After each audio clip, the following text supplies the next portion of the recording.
ইরানি ভূখণ্ডে কোনো ধরনের আগ্রাসন বা হামলার চেষ্টা করা হলে মার্কিন যুক্তরাষ্ট্রকে নজিরবিহীন প্রতিরোধের মুখে পড়তে হবে বলে কড়া হুঁশিয়ারি দিয়েছেন ইরানের president Masoud Pezeshkian.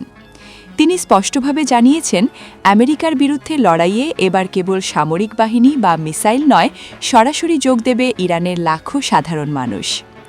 President Pezeshkian বলেন, মার্কিন বাহিনী যদি ইরানের মাটিতে পা রাখার দুঃসাহস দেখায়, তবে তাদের এমন এক গেল্লা যুদ্ধে মুখোমুখি হতে হবে যা সামলানো ওয়াশিংটনের পক্ষে অসম্ভব হয়ে পড়বে।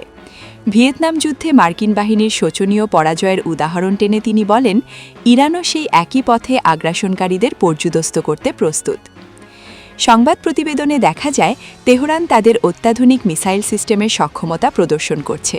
মার্কিন প্রেসিডেন্ট ডোনাল্ড ট্রাম্পের কড়া বাক্যবাণ, অন্যদিকে ইরানের মিসাইল ঝড়, উভয় দেশের মধ্যকার উত্তেজনা এখন তুঙ্গে।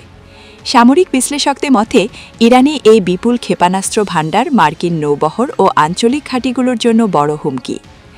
ইরানের প্রতিরক্ষা কৌশলের একটি বড় অংশ হল সাধারণ জনগণ। ১৯৭৯ সালের ইসলামী বিপ্লব ও ৮০ দশকে ইরাক যুদ্ধের সময় ইরান হিউম্যান ওয়েভ বা মানবঢাল ব্যবহার করে যে সফল প্রতিরোধ গড়ে তুলেছিল, সেই একই কৌশলের পুনরাবৃত্তি করতে চাইছে বর্তমান প্রশাসন। মাসুদ পেজেশকিয়ান বলেন, বিশ্ব দেখবে ইরানের জনগণ তাদের দেশ, বিপ্লব এবং নেতৃত্বের প্রতি কতটা অনুগত।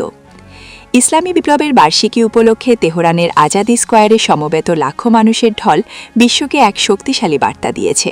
প্রতিবেদনে বলা হয়েছে, আন্তর্জাতিক নিষেধাজ্ঞা ও বার্ষিক চাপ যত বাড়ছে, ইরানের অভ্যন্তরীণ ঐক্য তত বেশি সুদৃঢ় হচ্ছে।